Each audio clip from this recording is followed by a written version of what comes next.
What if the thorns Jesus wore weren't just a cruel mockery, but a thread pulled straight from the very first garden? It all starts in Eden. A garden planted by God, bursting with life. The humans walked with God.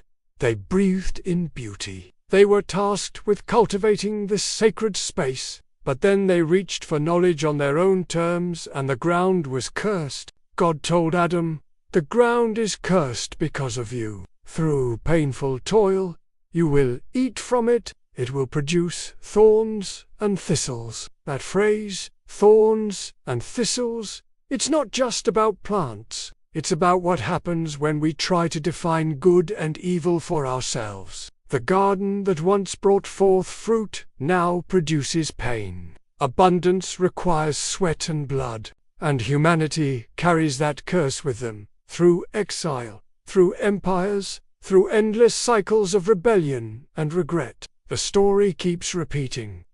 Blessing offered, blessing rejected. Thorns keep growing. Then Jesus comes along, claiming to be the new Adam, the one who will restore what was lost, and he begins to heal, to love, to multiply, to give without asking for anything in return. Every act is like Eden in motion, like the garden regrowing around him.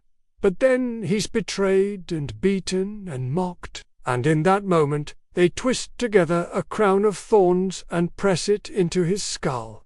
He doesn't just wear pain, he wears the curse. And where does he go next?